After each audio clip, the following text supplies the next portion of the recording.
Salut! Bienvenue à l'anarchie culinaire. Selon Bob le chef, il existe plusieurs techniques pour se remettre d'une gueule de bois.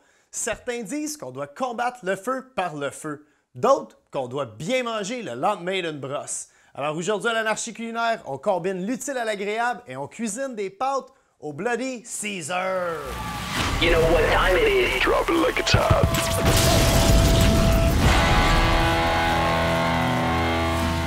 Comme un vrai Bloody Caesar, la première étape de notre recette se passe avec du céleri. Par contre, on ne fera pas un tour de sel de céleri à notre poêlonne, on va plutôt suer une branche de céleri. Donc on a déjà une poêlonne de chaude ici, dans laquelle on va juste déposer un petit peu d'huile. Là, on ne veut pas que nos céleris colorent vraiment, on veut juste les suer un peu légèrement. Donc on va rajouter un peu de sel. Comme ça, notre céleri va relâcher un peu de son eau. On va tout de suite poursuivre avec nos crevettes parce qu'on veut qu'il y ait une belle coloration. On va les séparer, on ne veut pas les empiler.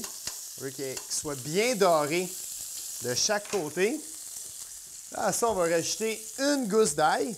On fait juste écraser notre gousse d'ail. On la hache rapidement. Qui dit Bloody Caesar dit jus de palourde. On ne mettra quand même pas de jus de palourde dans nos Bloody Caesar, mais on va mettre des palourdes dans notre poêlonne. Environ une demi-canne, ça va être en masse.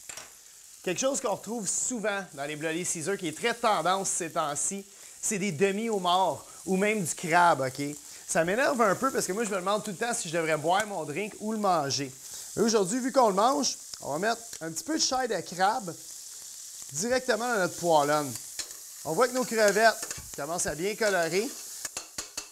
On va ajouter l'ingrédient le plus important, un Bloody Caesar, c'est-à-dire de la vodka. Là, j'ai une bouteille vraiment formidable ici de Crystal Head. Une vodka canadienne, quand même avec un bon goût, puis surtout, une bonne idée de marketing.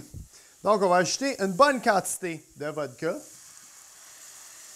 comme ceci. On va rajouter un petit peu de jus de tomate, environ une demi-canne. On va assaisonner avec du poivre du moulin, une bonne quantité de sel, mélanger le tout. Et on va rajouter un petit peu de pâte alimentaire. Pour la recette d'aujourd'hui, on a pris le temps de se pré-cuire un petit peu de spaghetti. Je le dis tout le temps, si vous n'êtes pas à l'aise à la maison, de sauter vos poêlonnes comme un vrai chef. Gênez-vous pas d'utiliser vos pinces, comme ceci. Moi, dans mon Bloody Caesar, j'aime tout le temps mettre une petite shot de jus de lime. Dernier coup de poignet. Tout ce qu'il nous reste à faire, c'est de dresser notre assiette.